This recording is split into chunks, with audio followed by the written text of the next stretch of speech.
Okay, we shall start our session.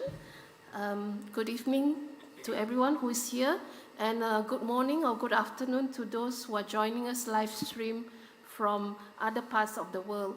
Welcome to the site event on investing in haze-free sustainable land management in Southeast Asia.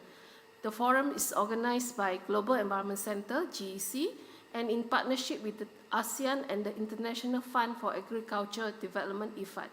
My name is Adeline Tan. And before we start, can I ask those who are joining us to register your attendance using the QR code here on the slide. And to start off our session, we would like to share a video on investment framework video with you.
In 2002, the governments of the 10 ASEAN member states signed the ASEAN Agreement on Transboundary Haze Pollution.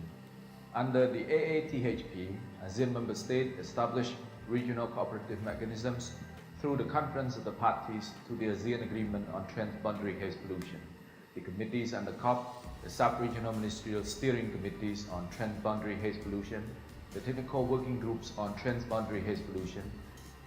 The implementation of the AATHP highlights a rule-based ASEAN that will continue to strengthen its mechanism for cooperation, dialogue, information sharing, and mobilizations of technical and financial resources to address transboundary haze in the regions. The measurable action for haze-free sustainable land management in Southeast Asia, or MAFSA, will be implemented as a joint initiative between the ASEAN Secretariat and IFAD, together with GEC and C4. This project aims to strengthen ASEAN regional coordination, capacity and partnerships for data and information management, and to mobilise an estimated 1.5 billion 10-year investment framework to advance sustainable land management and haze prevention activities. The project is helping bring together a strategic partnership between key peatland and haze actors in Southeast Asia, such as the EU, GEF, GIZ, IUCN, government agencies, research institutions, development partners, the private sector, local communities. Together, these initiatives are playing a catalytic role in making significant improvements in haze elimination, sustainable peatland management and rehabilitation. This shows how working together through multi-stakeholder partnerships can really make a difference. Keeping the momentum generated at the COP and capitalising on ongoing commitments demonstrated by all ASEAN countries and peatland partners will be essential for knowledge sharing and South-South cooperation between ASEAN and other peatland countries in the world to facilitate immediate action on the ground. Once again, I wish to reiterate that IFAD is committed to working together for sustainably managing peatlands, rehabilitating them, and tackling forest and land fires for a haze-free ASEAN and beyond, given the important role these ecosystems play in climate adaptation and mitigation. A key outcome of the program is to enhance the availability and usage of knowledge products, including information, data collection and analysis, and interpretation of fire and haze aspects. And these include products such as early warning systems, prevention messaging, mitigation techniques, and resource sharing, and finally, impact assessments of fire and haze conditions. The MAFSA program has supported the capacity development, needs and gap analysis for ASEAN member states and is further enhancing capacity and technical skills of ASEAN member states through training and workshops. The program is also assisting to develop or improve the results management systems of the ASEAN member states related to peatland management and haze monitoring. The program will also help establish a 10-year investment framework to support the ASEAN member states in priority focal areas to improve land management, prevent peat and land fires, and thus to enhance the regional environment of Southeast Asia.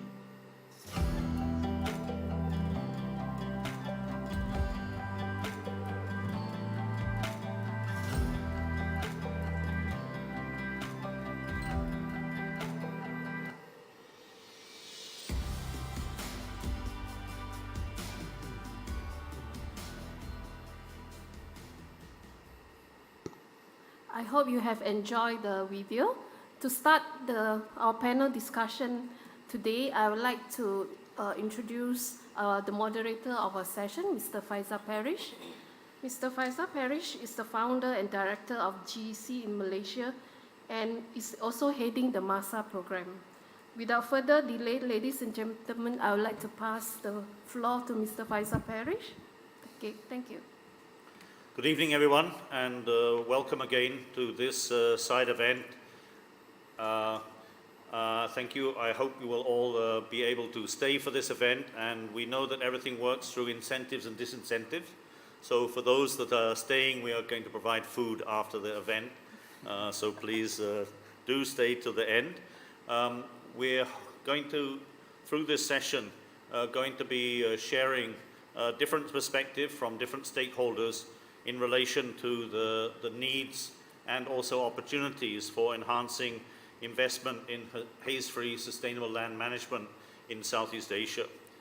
I'm giving these opening remarks on behalf of Dr. Vong of the ASEAN Secretariat, who was unfortunately not able to join us at the last moment. The ASEAN Secretariat and ASEAN as an overall organization has been taking a leading role, as you could see from the video, in the coordination between the 10 ASEAN member states in Southeast Asia to address the issue of fires and transboundary haze, which are recognized as one of the most serious environmental, social, and also economic disruption events within the region. The fire and haze issue has been emerging steadily over the last 30 years with massive cases during the years which associated with the El Nino droughts, and the worst case being found in 97, 98, when the smoke cloud from the burning in the region covered 10 million square kilometers for 6 months and basically blocked out the sky for 6 months and led to tens or hundreds of billions of US dollar economic damage, as well as tens of millions of people sickened by the haze, by the pollutants, and that is also been recognized as one of the largest pulses of greenhouse gas emission from land use change, not only in the region but globally. So the continuing degradation of land in Southeast Asia is one of the major challenges to sustainability within the region, and the degradation of land and the associated fires is also leading to the loss of significant resources. Forest, peatland, and other resources in the region are being disrupted. So we're talking about very serious phenomenon, and It has different characteristics in different parts of the region. In the north, it is associated with smaller scale land clearing and the burning of so-called residuals or waste product from agriculture. And in the south of the ASEAN, the largest scale transboundary haze has come from large scale burning of peatland, of drained peatlands. So these two different situations in the north and the south are both contributing significantly to a common problem across the region, which is major economic, social and environmental damage, as well as one of the largest sources of greenhouse gas emissions in the region. So we're very happy this evening to welcome all of you as the participants, both here in physical and those of you who are online. Let me start off now by introducing the panel that we have here this evening. Myself, I am Faisal Parish from Global Environment Center. To my left is Mohammed Askari. He is the head of the section related to control of peatland degradation from the Peatland Directorate of the Ministry of Environment and Forests in Indonesia, and is helping to lead one of the largest scale in the world peatland rewetting and management programs in Indonesia. To my far left is Ms. Luan Xie, who is the head of sustainability for the whole CIMB group. CIMB is one of ASEAN's largest commercial banking group, and she's currently based in Singapore and overseeing the sustainability of operations throughout the ASEAN region. To my right, Ms. Serena Liu is the manager of the peatland program of Global Environment Center and has been working for many years on peatland management and restoration in all of the 10 ASEAN member states. And to my far right, very happy to welcome Mr. Jahan Chowdhury, who is the head of climate and environment for the International Fund for Agriculture Development. As you noted from the opening video, International Fund for Agriculture Development has been a long partner of ASEAN, actually going back more than 15 years, and being one of the key supporters and financiers of action to support sustainable peatland management, and in recent years has been supporting through the MAPSA program the work to develop the investment framework and investment activities that we'll be discussing this evening. So thank you again to the panel members for being here, and thank you for the audience. So I think we have about an hour and 15 minutes for our session. We're going to go through the panel interventions first, and then we will have an interactive session, and then we will have a sustenance session afterwards where we will feed our panel members and the participants. I'm sorry for the online participants. We will try to send you maybe some virtual presents, but hopefully our intellectual food for thought from this meeting will be more to satisfy your initial desires, and maybe later we can meet in person. So thank you again for joining, and do keep monitoring and contact us if you need any more activities. So our first presentation to set the scene, Serena will give an introduction on the ASEAN Investment Framework for Haze-Free Sustainable Land Management, and which will set the scene for the overall discussion during the day this evening, and then the other participants will fill in and contribute on different key aspects to have a good discussion later on. So Serena, the floor is yours. Okay, thank you, Faisal. Good evening, everyone joining physically here or joining online. So I just go kind of like fast a bit so that we can have a dinner a little bit earlier. So we are working together with the ASEAN Secretariat and the ASEAN member state, together with the stakeholders from the private sector, including the banking line and also plantation sector, together with the CSO, and also the feedback from the community to come up with this investment plan. So we are now talking about no leaving anyone behind. So we try to have the top-down and also bottom-up approach to meet up one common goal to have a haze-free ASEAN by 2030. So as informed earlier by Faisal, so this is the case we have back in 1997 and 98. So we have transboundary haze pollution also informed the southern ASEAN mainly from the peatland fires, and then the northern side from the crop expansion and also agriculture due to the waste burning. So this transboundary haze issue normally linked to serious health impact that we can link it up with the standard growth and also the increased mortality of the babies. So this the maps that we can get from this specialized organization. We have the hotspot persistency for the February this year for the northern ASEAN, and also for the southern part in October this year. So this hotspot also can link up with the haze. So this is the haze map that we can see. But usually when we know about the hotspot, doesn't really mean that we will have a fire. But we need to have the verification on the ground by the local government.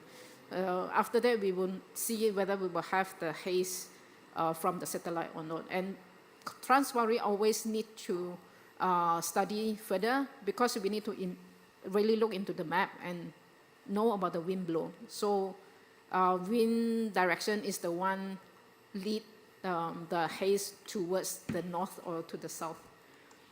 So as mentioned earlier already, the impact of the haze to millions of the people impacted, and then we'll have some health issue, and then emission of the greenhouse gas emission, and then up to 100,000 premature deaths in 2015 alone.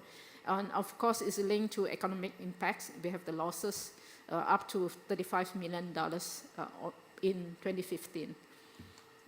So this ASEAN investment framework for the haze-free sustainable land management is being developed by the ASEAN member state and also ASEAN Secretariat since 2022 to 2023, and then is to set up a platform to build partnerships and help generate resources for the member states according to the priority needs, and also opportunity for peatlands, forest, land, and haze management.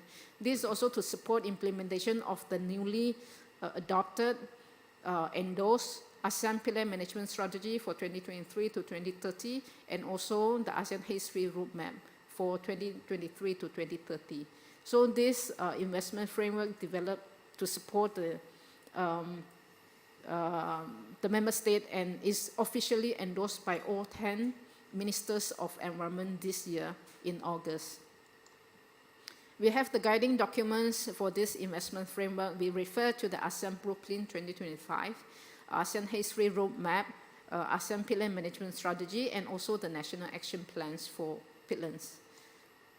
This investment framework very closely links to the member states' NDC, the National Determined Contributions to the greenhouse gas emissions. So all 10 countries have the pledges and also try to work to achieve the targets. So the key goal of this investment framework is work towards transboundary haze-free ASEAN by 2030. So there are 4 principles listed here. We go for the whole of ASEAN multi-stakeholder approach, then link up with the multi-partners and also the multi-channel approach rather than centralized control. Support and build on the existing institutions and the policy, and also to address the root causes and the drivers of the haze problem. This is kind of a study, and then how to link it up with the stakeholders and also the strategies. So from the strategies, we have the outcomes and also the output. That we have identified 5 objectives. The first one is linked to the sustainable agriculture and also the commodity. That we try to work out some mechanism, and also to establish or further strengthen the haze-free commodity supply chain and implement the sustainable practices. And also to invest a cost structural and a business adoption of a circular economy in the agriculture and community sector to avoid use of fire. So this, we only can have this happen with better policy and also private sector and actual action on the ground. So we want to have the farmers to get involved in this so that they can change the practices. Because the fire cannot happen at the policy level, so the fire actually happen at the ground level. For the objective number 2, we empower and support the indigenous people and the local community to transition to haze-free land management. So this is a link to the actual practices. So we need to empower and provide incentive to the local people to act as a steward of and also sustainably manage land and the natural resources to prevent haze.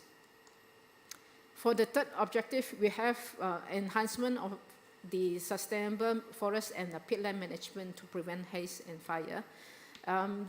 We have to halt the large-scale degradation of a forest and peatland by fire in ASEAN by 2030. For the objective number 4, to integrate fire and haze prevention into sustainable finance frameworks. That's why we have the speaker from the finance sector for this session. So for number 5, we enhance the policy and also governance and strengthen capacity and awareness for haze-free sustainable land management in ASEAN. So all this objective is linked to the common goal, which is the ASEAN haze-free by 2030. So the investment in the haze-free ASEAN is to support the member state to achieve the sustainable development goals, which also called the global goals. So transforming the agriculture waste to the green products, this link to the circular economy, conserving and restoring forests and peatlands while innovative financing. So this is linking the finance and also the ecosystem restoration, which is also the tagline for the global biodiversity framework and also the UN ecosystem restoration framework. So number 3, to integrate the zero burning and haze-free approaches into commodity supply chain. This is kind of like a compliance for the big player to produce products in a sustainable manner. Number 4, enhancing capacity to better predict, prevent, monitor, and control fire. This is a link up with the national and local capacity to prevent fires and harness satellite technology. And also the AI analytic to enhance and track actions to minimize transport haze pollution. We need to use the advanced technology in our work, not only for the business sector, but also on the environmental management aspect. Number 5, developing multi-stakeholder dialogue and financing platform to consolidate and scale projects across the region and while facilitating business engagement at the global investment appeal. We have identified this sort of like indicative funding frame in line with the objectives. We can see here we have like 2,200 million is a 2.2 billion US dollar within these 5 objectives. From this analysis that we have been doing so far, we have ongoing and pipeline projects that we sourced from the open database. We found that we have 73 projects, either it's ongoing projects of the pipeline or the proposal that we can link up with this haze-free sustainable land management in ASEAN. And for the implementation period of 2018 until 2030.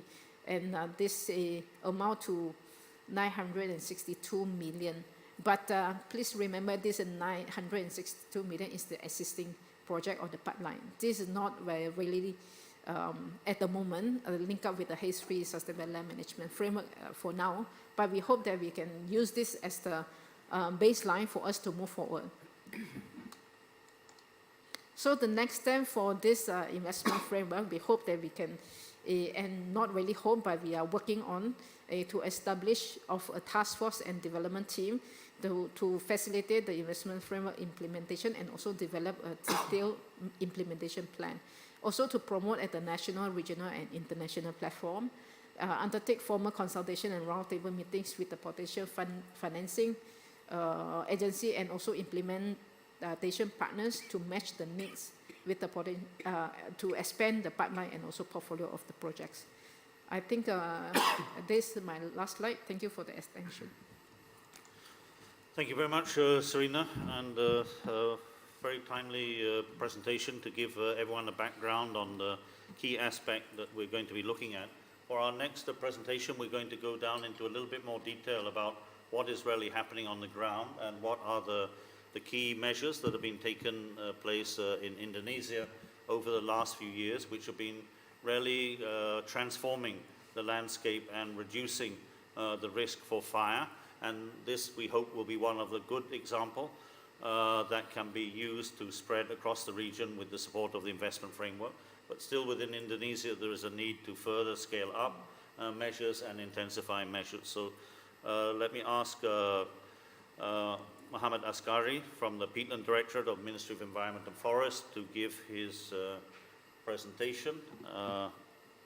Next, thank you. Okay, thank you very much, Faisal. Puan-puan, tuan-tuan, ladies and gentlemen, Assalamualaikum warahmatullahi wabarakatuh. Have a very good evening, good morning, good afternoon, depending on where you are right now. Yeah, thank you for allowing me to share what we have done so far in Indonesia, and we will do update tonight. Is the slide is there? Yeah. Okay, sorry. Okay, okay, that just me. Okay, so I was asked to share this one, action for prevention of peatland fires and degradation through enhanced planning and water management in Indonesia. Okay, before we go through to what we have done, basically I would like to share with you the challenge that we have so far. This is the situation in our country. We have the largest peatland, tropical peatland in the world. Also, the challenge, you can see the people who live in the peatland area, more than 41 million people who live there, that they depend on the peatland itself, which is more than population of Singapore and Malaysia and combined. So, huge number. We have the largest 24.6 million hectares, the area which is stretched about in the 19 provinces, 135 districts. So a huge number of the peatland and distributed in 4 main islands in Indonesia. The first one is Sumatra, second one is Borneo or Kalimantan, the third one is in Papua, and the smallest one is in the Sulawesi. Okay, this is the challenge that I'm sharing with you. Some of the area, even though that through the session before that we hear that in the total global, basically that only 20% of the drain area of the peatland all around the world. But in case of Indonesia, that many of the area has been drained. You can see that over-bleeding, if I may use that word. I mean the red color, that means the area. You can see some of the area is like the oil palm plantation, some other is the industrial palm plantation, and some other from the community area. So there's a huge challenge in there. Okay, then it creates a big problem, the drainage. Because if we drain the pit, so that it will be easy to create the fire, because the peatland is contain 9% water and 10% of the peat, which is the carbon. So it will be easily to be burned. So it will emit the greenhouse gas emission, and also the subsidence, and also depression and the flood. So this is a unique ecosystem, but vulnerable, complex and vulnerable. What is the solution? That's the question. This is what we have done so far in our country. At least 36 regulation from Act until the technical guidelines, we have developed that one. Because we would like to make sure that everything should be following the guideline, the regulation. We're proud of this one because, yeah, we try hard to do our job. Because at the time, as Faisal said before, that has been many transboundary, but luckily that we are in the ASEAN way, we talk each other, we try to convince each other, we try to do our best.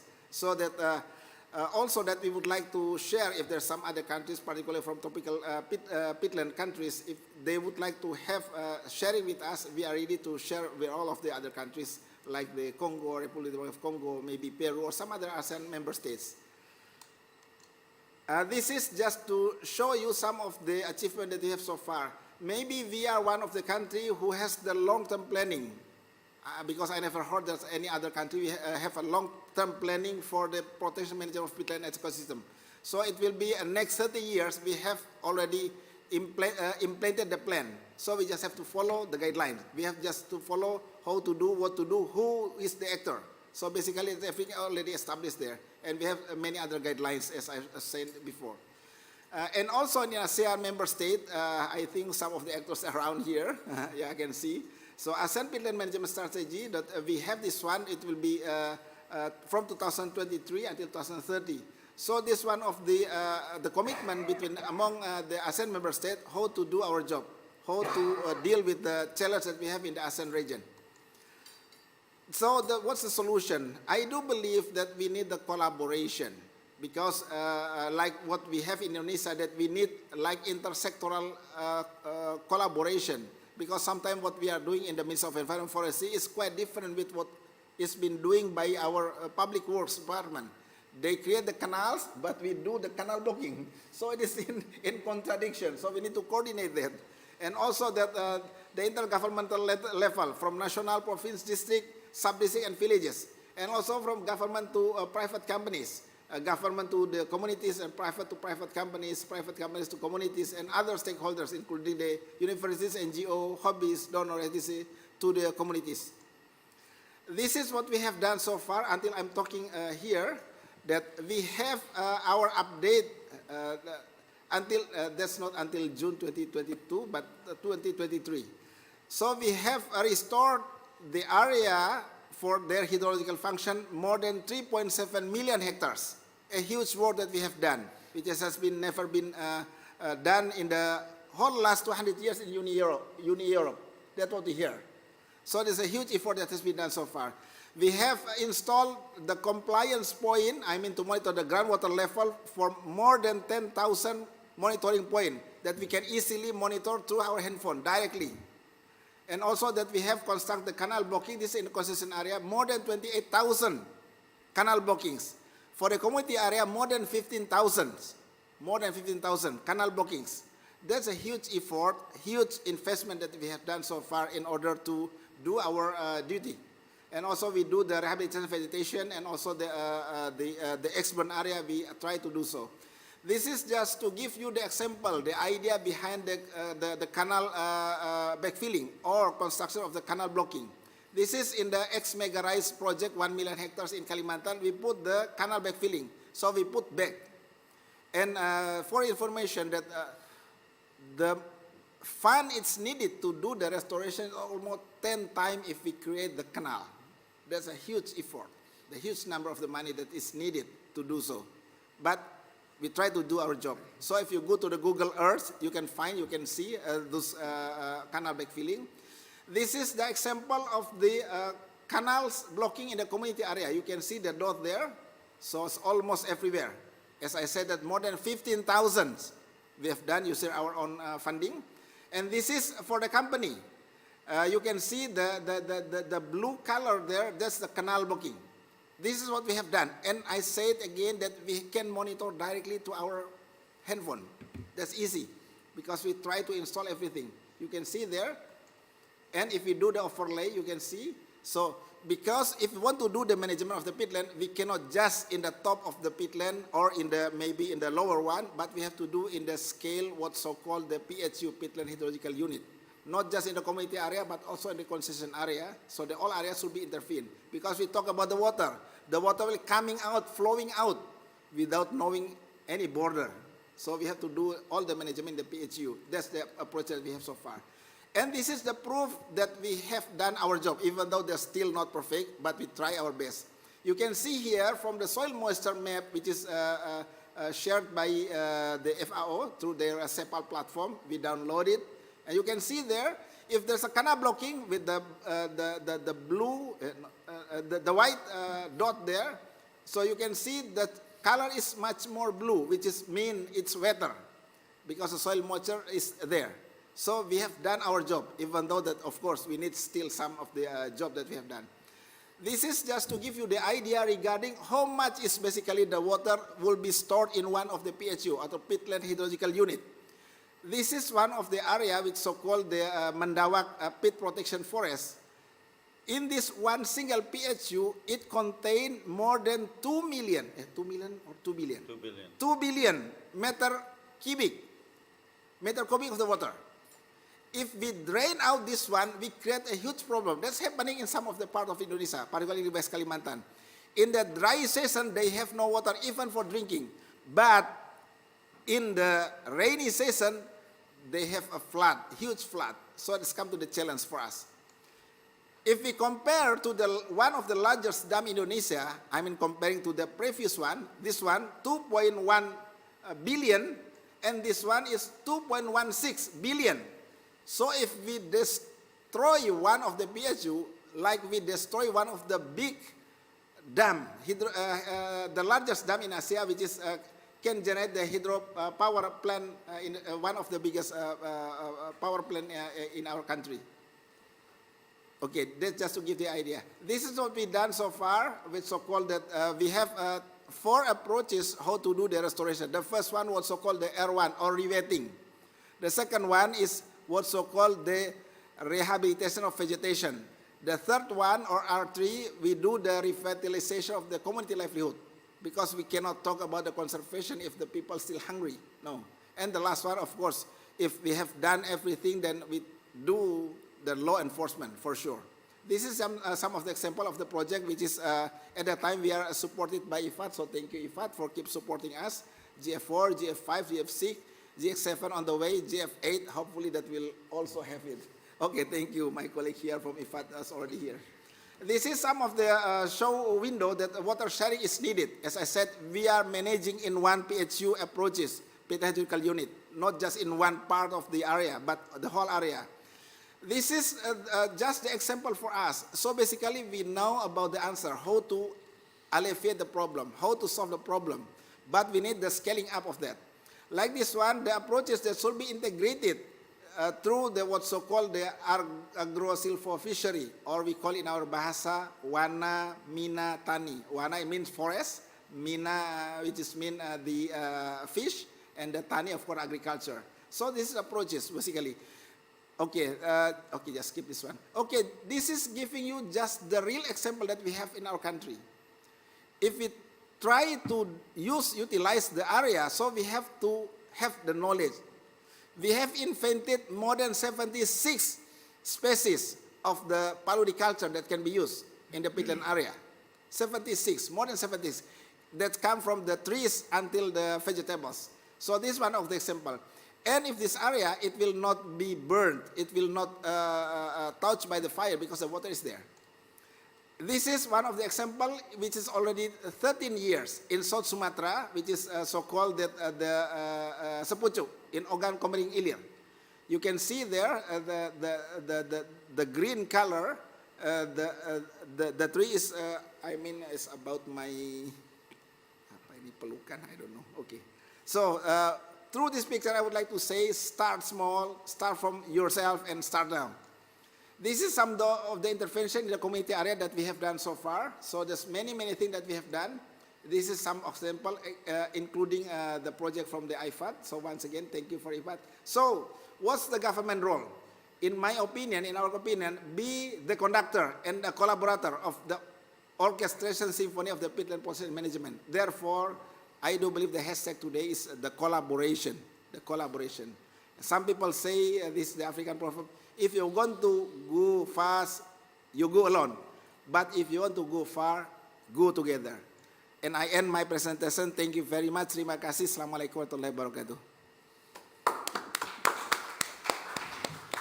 Thank you very much, Pak Askari, and giving us a real live demonstration of what's been done in Indonesia to restore and rehabilitate areas which just a few years ago were burning and extremely degraded, and bringing them back together with multiple stakeholders and community, and showing that it is possible with the right vision and action by multiple agencies led by the government to get significant improvement.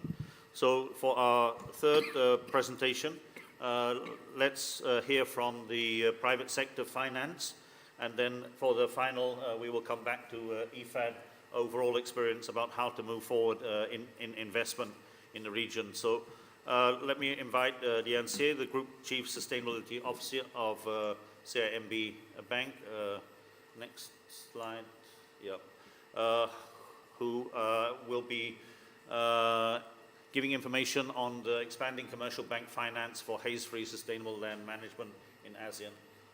Luan, please, the floor is yours.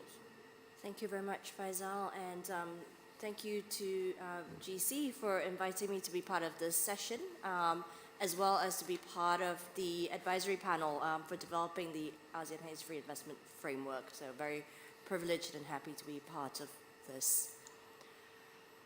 Just a very quick introduction.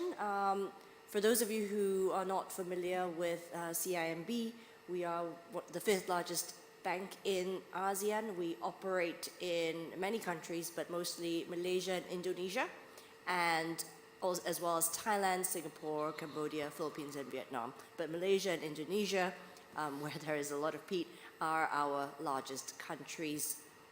We're relatively, even though we're quite large in Southeast Asia, we're relatively kind of medium-sized, about 150 billion in assets, just to give you a feel. So in 2021, CIMB was one of the first banks, and actually the first ASEAN bank, to join the Net Zero Banking Alliance. The Net Zero Banking Alliance is part of GFANZ, which is part of the overall Race to Zero. And as part of this commitment, we are supposed to hit net zero by 2050. And how we do this really is through our financed emissions. Now, just to give some context for a bank, our scope 1 and 2 emissions are very small compared to our scope 3 financed emissions, which is the portion of our clients' emissions. So just to give you a view, our scope 1 and 2 emissions, our own emissions, are only about 0.5%, with financed emissions making up the rest, 99.5% or thereabouts. So really it is the financed emissions that we are focusing on. Now, how do we go about getting to net zero? So for a bank, we have a number of sectors which are the largest in our book, but also the most carbon intensive. And so what we've done is to baseline our key 9 most intensive sectors, and we have now set targets for 4 of them. Now, so last year we set our net zero targets, and these are all science-based, and we set them for 2030 because we're looking for immediate action, 2030 and then 2050. So we have already set some cement and coal targets, and just about 2 to 3 weeks ago, we announced our palm oil and power targets for net zero. Now, we are the first bank in the world to actually set net zero aligned targets for palm oil, and we hope that many other banks in the region will do the same. So I'm going to talk a little bit through our thought process and how we go about setting these sector targets for these very important sectors. And of course, to focus, since the discussion's on peat, very much a focus on palm oil. Now, palm oil is about 6% of our total lending, so it is a significant part of our lending base. First of all, we find a lot of misunderstanding and miscommunication about peat. Just a very recent, and about palm oil and peat, a very recent conversation I had with a professor from a very renowned university. When I said, we had set net zero targets for palm oil, the question was, so when are you going to exit? So what we are trying to do is, from a very neutral standpoint, is to kind of lay out and talk to people about the realities of palm oil. So first of all, it is one of the most productive vegetable oils, and very much less land is required for the same amount of oil, to produce the same amount of oil versus other vegetable oils. When cultivated sustainably, and what are some of the key drivers, I'll talk through this a little bit later on. When cultivated sustainably, the emissions from palm oil can be significantly lower than most other forms of vegetable oil. And it's a really important crop because it is also highly, highly affordable, and really important for food security, especially in the global south. It is in everything, in your chocolate, in your food, in your shampoo, in your detergent, in your lipstick. Now, because it is so productive and very easily worked with, the demand for palm has tripled in the last 20 years. Now, what that has done is that it has pushed up the emissions coming from each ton of palm oil.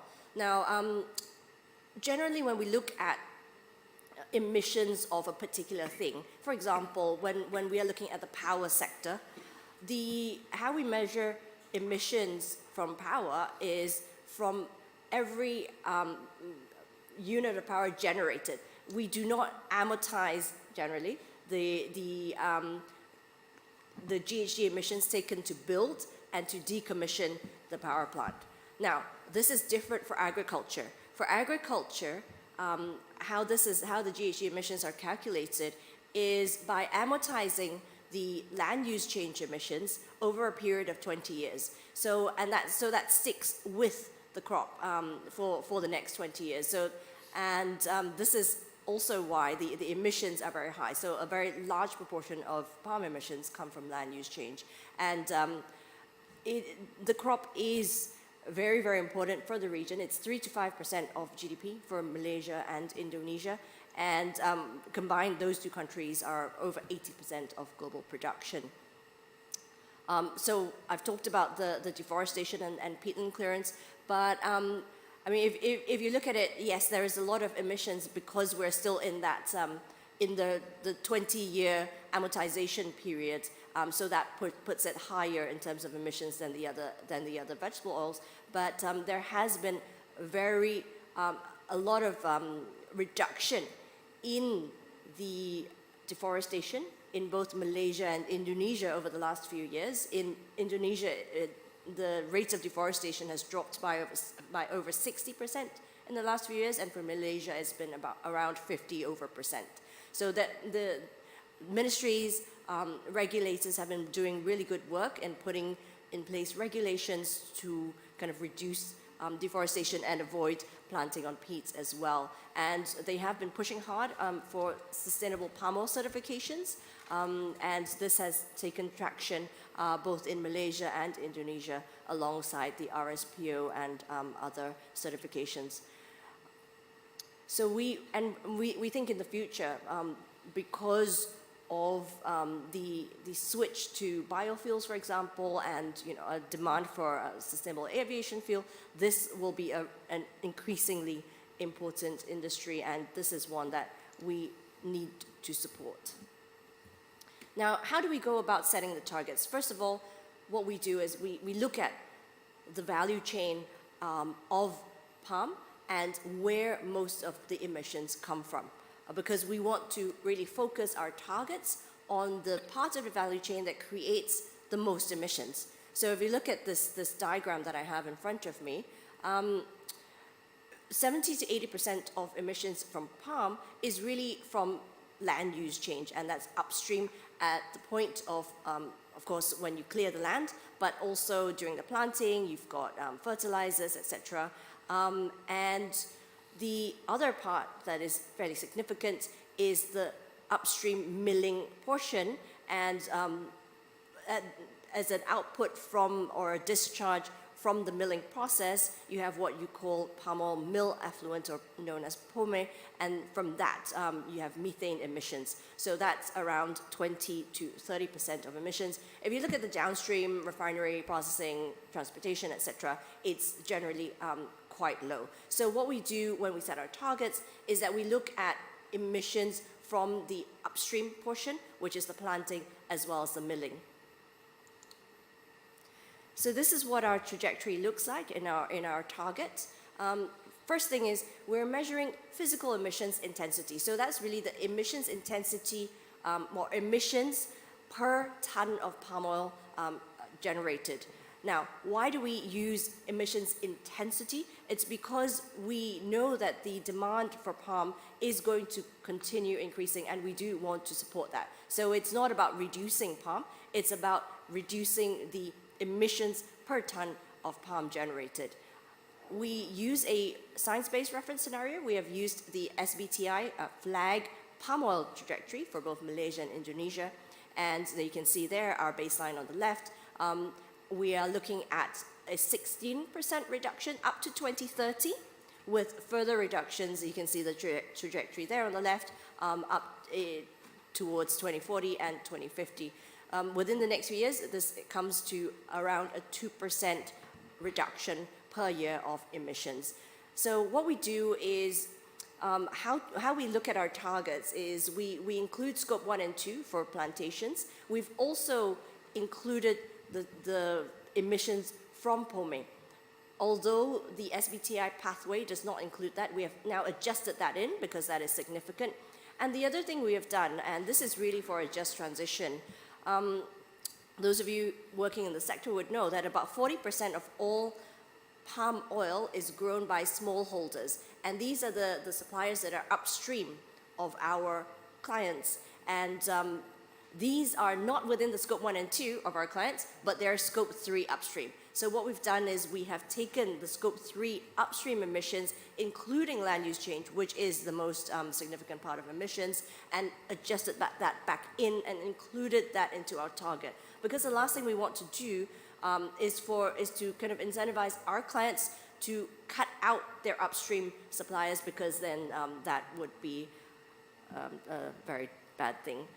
And finally, this is my last slide.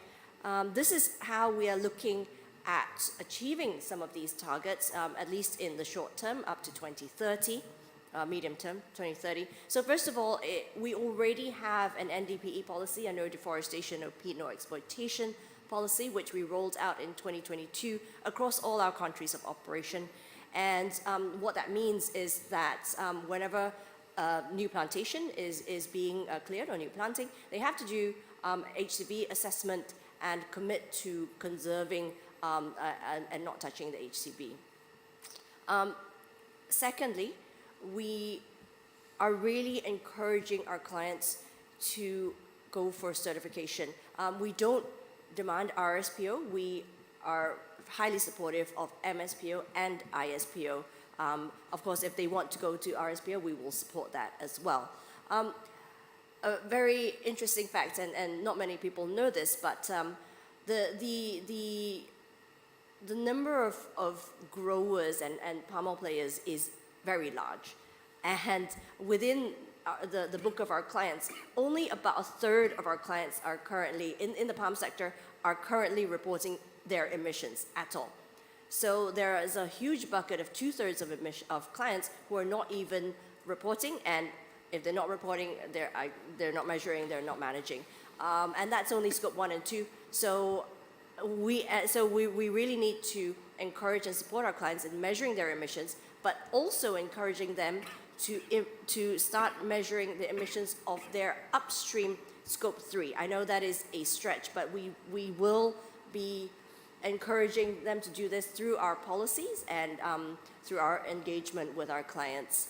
Of course, the very big elephant in the room is the smallholders, and it is really difficult to do this because there are 3 million of them, all with land sizes of 20 hectares or less. So it's really working with our clients to try to help these smallholders to improve their agricultural practices, to, for example, use less fertilizer, but also better practices to increase their yields, which of course will improve their livelihoods as well. And finally, we're looking at biogas installation.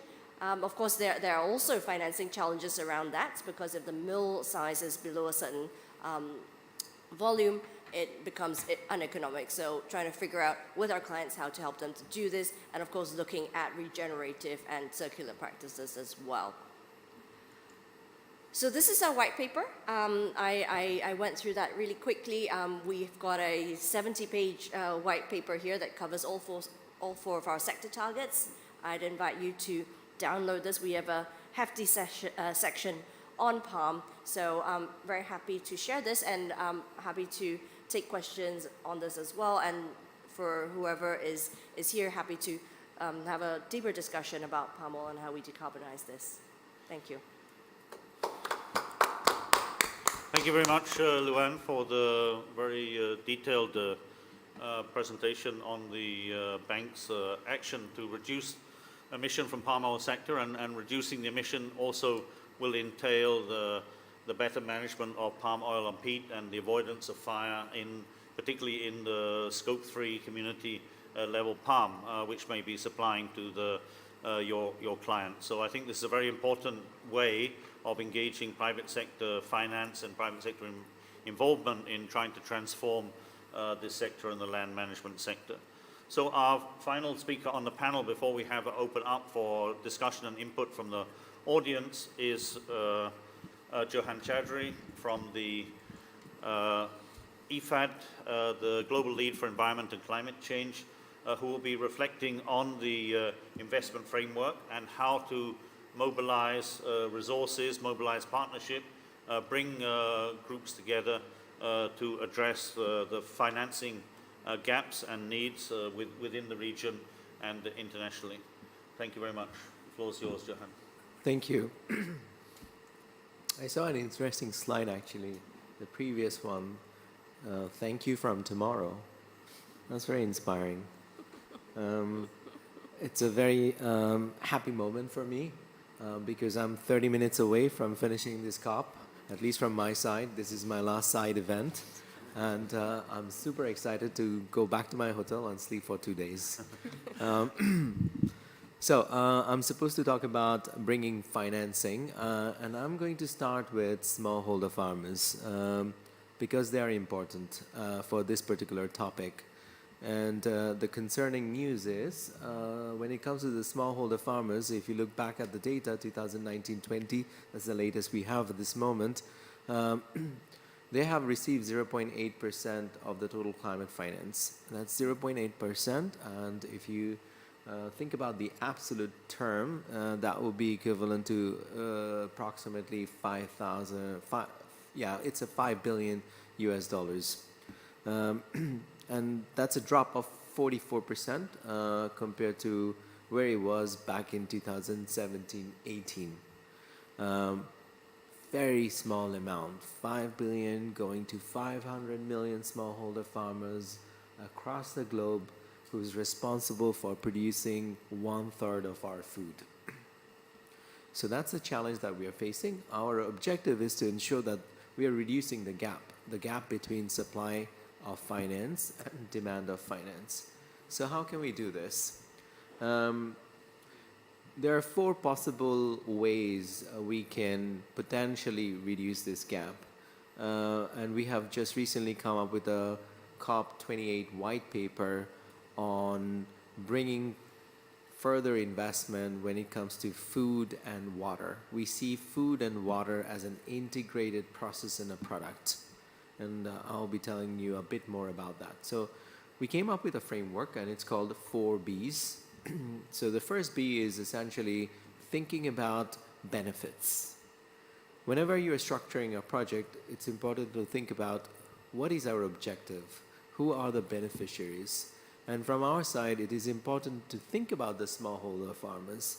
But the smallholder farmers on their own will not be sufficient to sustain this because we want a systematic shift. We want a programmatic approach. For us to make that happen, we need to think about benefits across the value chain. So smallholder farmers, producers, transporters, people who are owning the storage units, SMEs, commercial banks, asset managers. So we need to think about various different players, what will be their interests, what will be their benefits when we are structuring a project. So that's the first B of the 4 Bs. The second one is about building that pipeline. So when it comes to building the pipeline, it's very important for us to give us the market signal. If the market signal is not there, it's going to be very difficult for us to bring the private sector in. And we keep talking about the private sector, and there's a reason behind it. And the reason is the fiscal space when it comes to the public sector is so limited that we will simply not have sufficient resources to deploy when it comes to 1.5 degree world. So here we need to bring the private sector in. But for that to happen, we need to demonstrate the business case behind it. So what would be, for example, the revenue model? What's the cash flow? What is the opportunity cost? What does it actually require to structure such a deal? And importantly, what does the legal framework actually say? What is the enabling environment for the private sector to come in? Am I seeing the needs of a haze-free world and peatlands in the NDCs? If we are not seeing this, is it possible for us to make sure that this becomes a prominent topic in the updated NDCs, which would come to action from 2026? But NDCs, NAPs, these are isolated documents. They are not going to be implemented on their own. They have to be integrated in the National Development Plan. They have to be integrated in the District Development Plan and Sectoral Development Plan. And then you have to do the proper costing, which means that we can talk the talk, but at the end of the day, we need the Ministries of Finance, Ministries of Planning, so they are fully on board. And they are on board from the very beginning of this journey, not towards the end. So again, we can talk about the projects, but the importance of these projects have to be reflected in the national plan that will give credibility in terms of the signal that the government is sending to the private sector. The third B is essentially about bundling.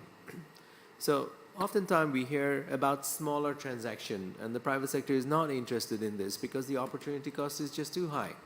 So in our paper, what we say, if you're bundling two sectors, so for example, food and water, your ROI, return on investment, is going to be 5.14% more than just approaching a singular sector approach. So bundling makes sense, bringing various different sectors together, having that programmatic approach, but it's not, doesn't necessarily have to be just the sectors. Can we think about Indonesia, Malaysia, bundling these projects at a regional level to bring the volume that the private sector needs, or even, for example, GCF needs. So think about a regional approach when we are talking about bundling. Think about different sectors when we are talking about bundling. The final one is about blending, and that is where we need to be creative in terms of how we are deploying our financial instruments from the public sector as well as the private sector, and how we are synchronizing the deployment of these financial instruments. So first loss facility or any type of credit enhancement facility could be the responsibility of the public sector. Essentially, you are talking about guarantee. But private sector, if they can offtake some of these risks, then is there a business case for them to come in with equity or other form of financial investment? So it's a deployment of financial instruments coming from different sources that have to be synchronized and that have to be eventually deployed. And those deployments have to be in a specific context, and each context is different. So the way you are going to be financially structuring this deal really depends on what product we are talking about, what country we are talking about, what legal framework we are talking about. So those are the 4 Bs. Just going back, benefit sharing, it's about building the pipeline, it's about bundling, and it's about blending. And we're not saying that this is a magic solution to the problem, to address the gap between supply and demand, but it's a framework for us to think better. And when it comes to the topic that we are dealing with, very simple fact that today the pollution is costing the public sector globally $8.4 trillion. $8.4 trillion, more than twice the GDP of all the ASEAN countries combined. And if we can come up with solution that can address this problem, which is essentially a budgetary problem, then there is a business case behind it from a public sector perspective as well as from a private sector perspective. And that is why I keep talking about sending the right signal, sending a signal with a business case, but making sure that signal is persistent and the signal is consistent. Thank you very much.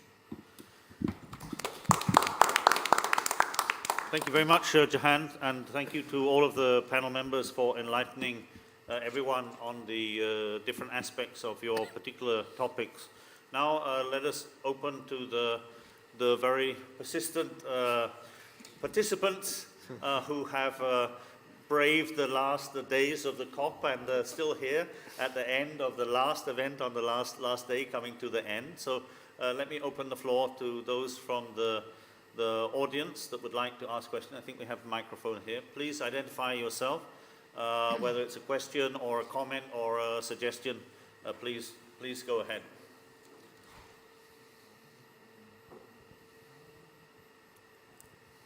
Okay, Patrick Bukert, JZ.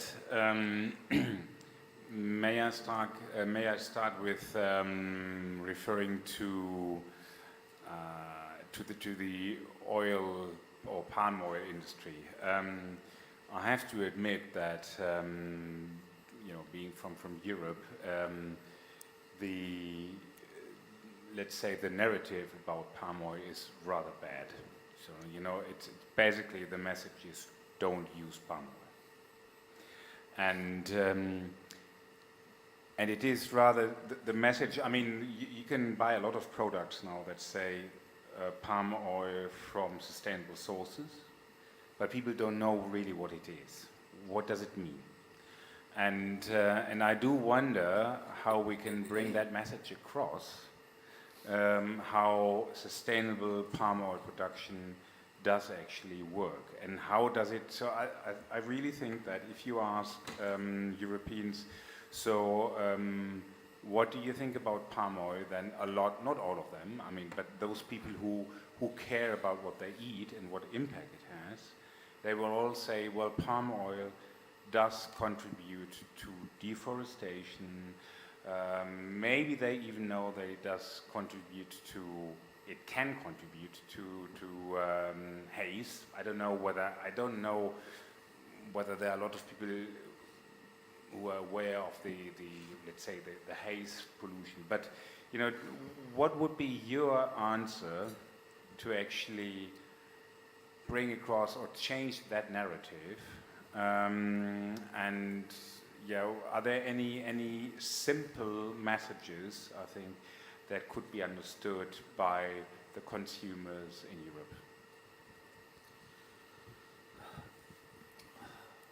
Luann, you want to? I will take a stab at it from a very non-palm player view, but someone who is their banker. So first of all, I think the entire discussion about palm oil has been highly emotional and very kind of shouty, and it's managed and sensationalized. Although, so that was kind of like the Greenpeace's and Friends of the Earth in what, maybe 10, 15 years ago.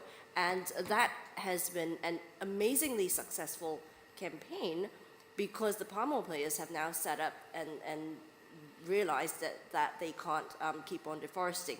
Now, I think from my point of view, the palm players have, because of the emotion, and by the way, when we discussed this at our board, there was a lot of emotion, even at my board level. So the responses have also been quite emotional, and perhaps not enough recognition or acknowledgement of the real impacts. And there have been impacts through deforestation, through planting on peat, resulting in draining of peatlands and peat fires and haze. So there has to be acknowledgement of that.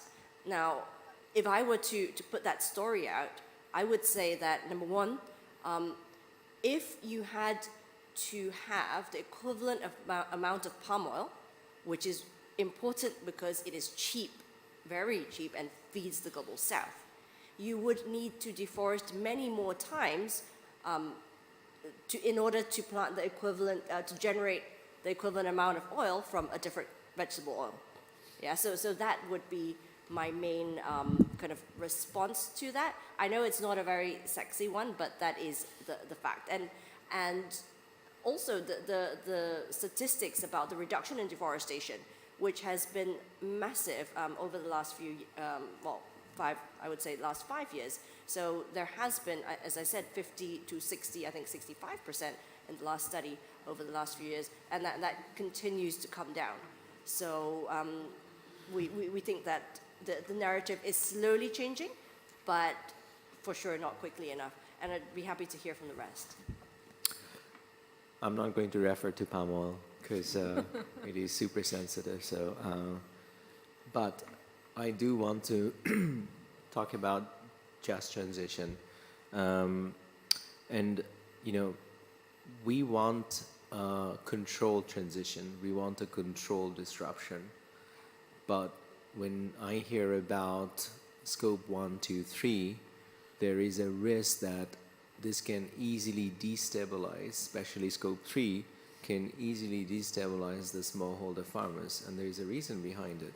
Because you can adopt green practices and you can be climate proof, provided you can also access financing to adopt these practices, which means that the government also has a responsibility. And if they are unable to do so because of lack of access to resources and credit, then you're essentially driving them out of the market and bringing those people in who have the ability. And that is a big concern, that there is a demand from the developed countries, companies who are there, who are moving towards that net zero transition, which means that they are going to impose this for all the right reasons. There's no doubt about it, for all the right reasons, which means that you're going to be imposing this across the value chain, and then there will be some players who are going to completely lose out because they just don't have the ability to adapt to these new systems and processes. So I think it's important for us to go for that disruption, but let's also be creative in terms of how we can control that disruption. Thanks. Thank you, Jahan. Maybe I'll just make one other comment on this issue, then open up for some other comments. I think that definitely there is a clear situation that particularly 20 years ago, there was massive fire and haze, as we mentioned, and that was directly attributed to players in the palm oil sector, the opening up of land. But the narrative have changed very significantly. What we've seen in Indonesia is a total transformation of the management of peatlands, the regulation, the framework. In response to that, it's not just European consumers saying this is a problem when all of the peatlands are alight. There was action by the government and others. And I think that the palm oil industry itself, actually the creation of the Roundtable on Sustainable Palm Oil was stimulated by that massive smoke cloud that Serena showed, covering the whole region, 10 million square kilometers for 6 months, attributed to the oil palm industry. And that did stimulate the industry to come together, and it's one of the commodity industry that has reformed, I think, the fastest and has come up with its own self-regulation, and now the government have adopted regulation along the lines of what the industry did. So I think that is a very great success story. Unfortunately, it's done a maybe lousy job in communicating to the global audience, and still people in the mindset, as often we do, it's something we heard before. It gets to be the bad reputation you can't get rid of. But I think it's something very important that we need to recognize and communicate, and then we also need to apply those lessons learned, and that's what we're trying to do with the ASEAN initiative.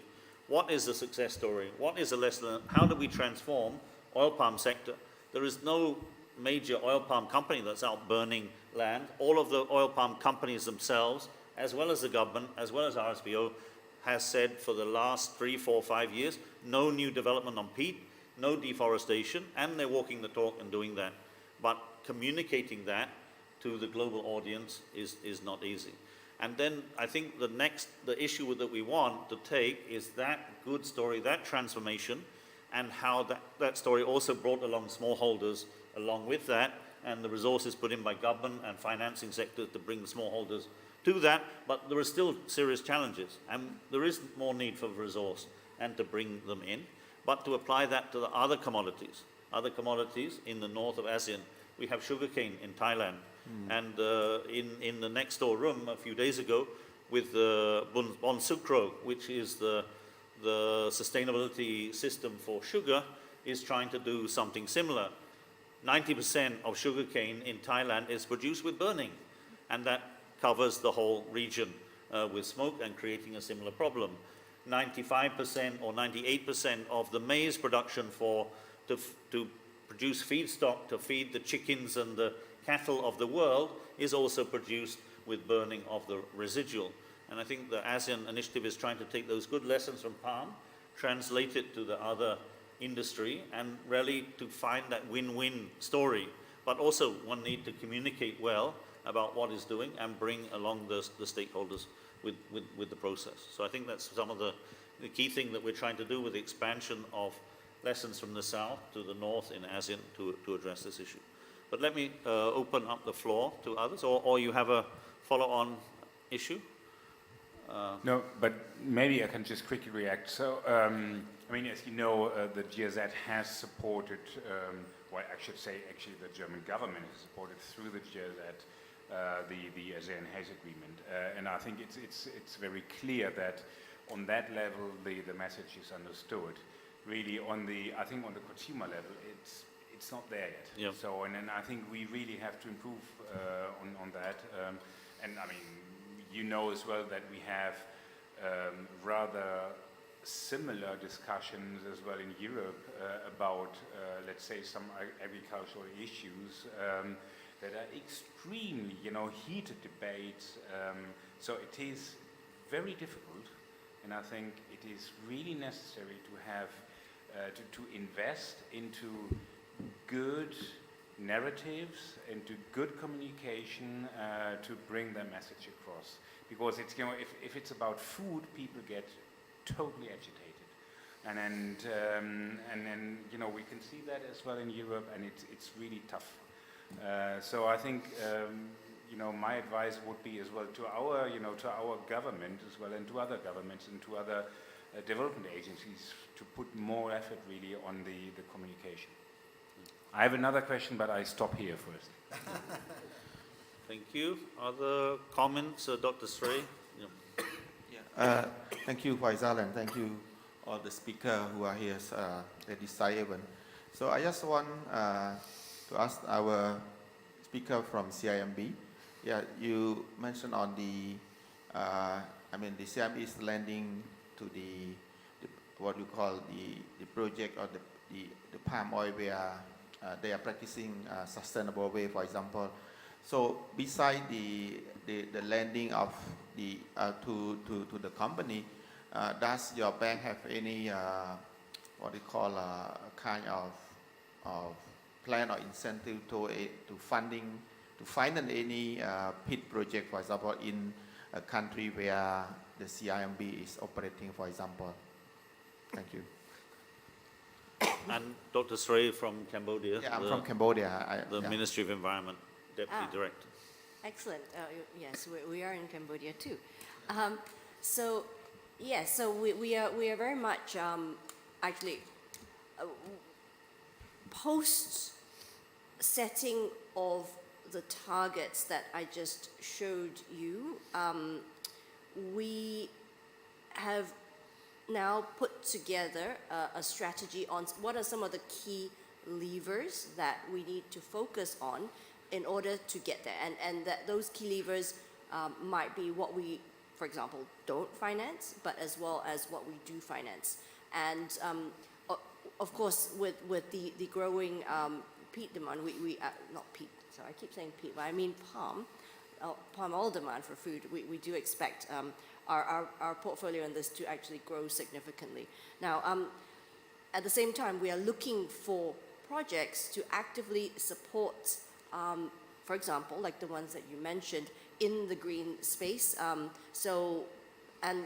These kind of projects really hit a number of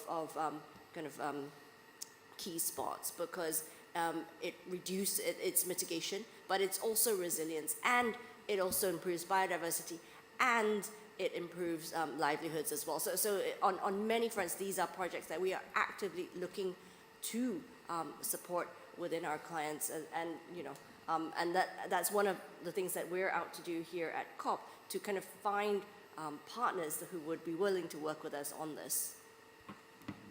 Thank you very much, Luan. Any other comments from the panel? Our colleague from GIZ, you said you had a supplementary point. We have about 5 minutes left for our discussion. So, without going into too much detail, but you mentioned earlier that there is a difference of the sources in the southern part of the ASEAN countries and in the northern part. So the German government has decided, the BMZ has decided to put some money into a new project about regional approaches to air quality management, mainly focusing on particulate matter in the greater Mekong sub-region, so the northern part. We have heard a lot about Indonesia now. We've heard a lot, well, mainly Indonesia.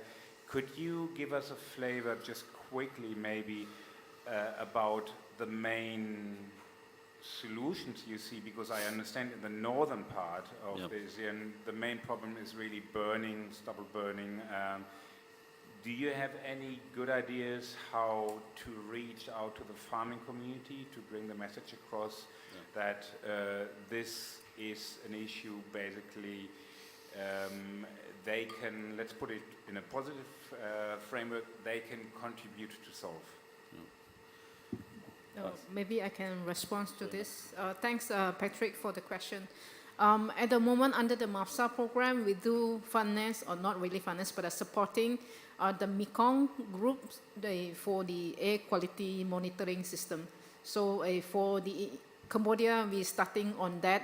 We have engaged one vendor to help to create or to consolidate, integrate the different systems in the country into one system.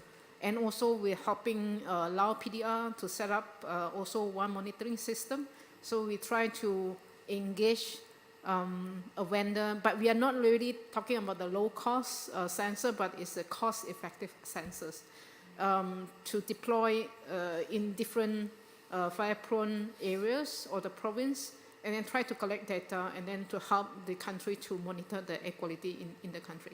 So for the Mekong group, they do have the Clear Sky strategy, leading by Thailand at the moment and assigned by 3 countries. And then for Cambodia, they have the Clean Air strategy as well, developed this year.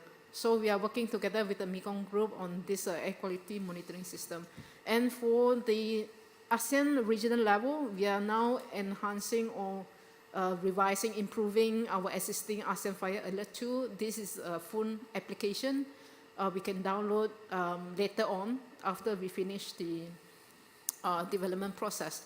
So there's a phone app that also linked to our website. So we are collecting the information available at the public domain or the database, and then we try to help this member state to use the available data to really help them, because the data is on the satellite, so it doesn't really mean that it's actual, because a hotspot is not a fire spot, right? So they have to do verification, and then at the ground, they have to do the reporting back. And that will be later on help or assisting the ASEAN Coordinating Center on Transparent Haze Pollution Control, which already signed or recently signed on the host agreement this year. So we try to help member state and also ASEAN Secretariat to set the baseline using the existing data, and then how to move forward on the reporting later on. So I think these measures will help the government in tracking the situation and monitoring and reporting the situation, which is important. In terms of your specific question about solving the root cause problems with the commodities, I mean, from our assessment, there are 3 critical commodities.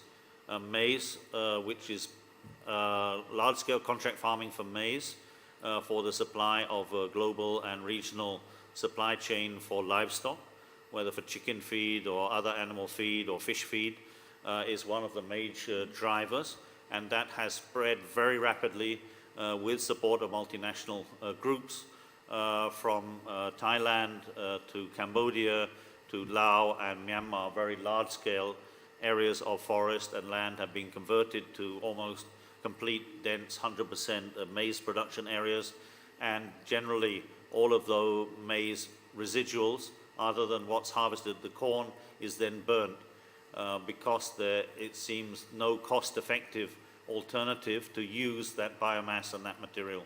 But there are many options, from biochar to local electricity generation through biomass, through converting to bioplastics and other things. There are definitely alternatives, but it's the scaling of that that needs to be looked at, and the financing to enable that to happen that is important. And then commodities like sugarcane is also one of the major culprit, and that's a lack of, one could say, clear enforcement of regulation. We see in most countries it's not possible to burn, but it's always burned. So that needs to be dealt with. So I think there are solutions, technical solutions to those, but they also need financing and other mechanisms to make it happen. So I think what's clear is that there's a lot of issues to be resolved. We're not going to solve it all this evening, and the time is running out for the official event. My clock says 0, so thank you to the technicians to stay a few moments. And I think some of the other discussions we can discuss more informally over some food and some drink just after that. But I'd just like to say, the panel, just to say a couple of critical words as the next steps forward, and then we will close the session for this evening. So start off with Jahan first, and end with Luan. Critical words. Yeah. Going to bed. Sorry for the interruption, but the time for the session is over. Yes. Okay, so we stop. Yeah. Okay. The Secretariat has